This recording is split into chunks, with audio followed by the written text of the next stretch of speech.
بسم اللہ الرحمن الرحیم۔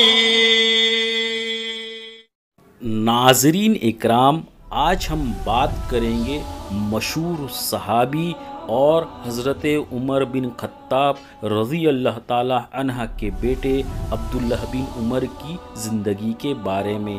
ہم ان کی زندگی کے کچھ خاص گوشوں کے بارے میں بات کریں گے۔ آپ رضی اللہ تعالی عنہ جب بھی کسی وائس کو پند و نصیحت کرتے ہوئے سنتے تو رونے لگ جاتے تھے۔ آپ رضی اللہ تعالی عنہ جب بھی حضور کا ذکر کرتے تو آنکھوں سے آنسو بہہ نکلتے۔ آپ رضی اللہ تعالی عنہ جماعت کے ساتھ فرض نمازوں کی ادائیگی کا شدت سے التزام کرتے تھے، حتیٰ کہ اگر جماعت کے ساتھ کسی فرض نماز کی ادائیگی میں ان سے کوتاہی ہو جاتی تو اپنے آپ کو نہیں بخشتے، بلکہ سزا کے طور پر اپنے اوپر عبادت لازم کر لیتے تھے۔ آپ رضی اللہ تعالیٰ عنہ راتوں کو جاگ کر عبادت کرتے تھے اور بہت ہی کم سوتے تھے۔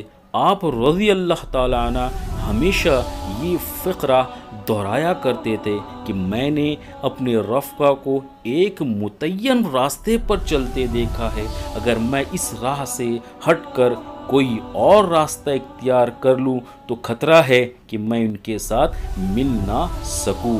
آپ رضی اللہ تعالیٰ عنہ کثرت سے روزے رکھا کرتے تھے۔ آپ رضی اللہ تعالیٰ عنہ اکثر فرمایا کرتے تھے کہ پیٹ بھر کر کھانے سے انسان کی روحانی بلندی اور تہذیب نفسی میں سستی پیدا ہو جاتی ہے۔ آپ رضی اللہ تعالیٰ عنہ کسی غلام کے اندر تقوی اور پرہیزگاری دیکھتے تو اسے آزاد کر دیتے تھے۔ آپ رضی اللہ تعالیٰ عنہ کو جب بھی کوئی چیز پسند آتی اسے صدقہ کر دیتے تھے۔ آپ رضی اللہ تعالیٰ عنہ اپنی اولاد کی تربیت و تعدیب پر بہت زیادہ توجہ دیتے تھے اور حق بات پر اپنی اولاد کی پٹائی کرتے تھے۔ حضرت ابن عمر رضی اللہ تعالیٰ عنہ اپنے بالوں کا بڑا خیال رکھتے تھے، چنانچہ بالوں میں تیل ڈالتے اور کنگھی کرتے تھے۔ کسی شخص نے ایک دفعہ بیان کیا کہ حسن بصری رحمۃ اللہ علیہ بالوں میں ہر روز کنگھی کرنا پسند نہیں کرتے تھے۔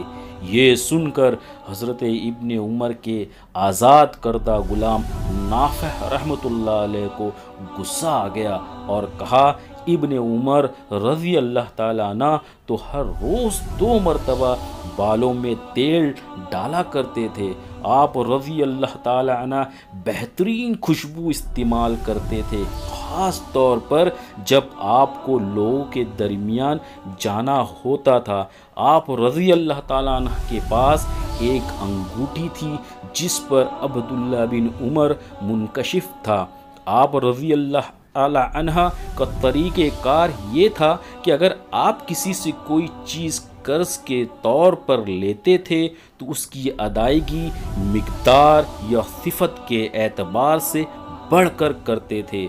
آپ رضی اللہ تعالی عنہ اپنے مال کو یتیم کے مال کے بچاؤ کا ذریعہ بنا دیتے تھے۔ آپ جب بھی کھانا کھانے بیٹھتے تھے تو دسترخوان پر کوئی نہ کوئی یتیم بھی ضرور ہوتا تھا۔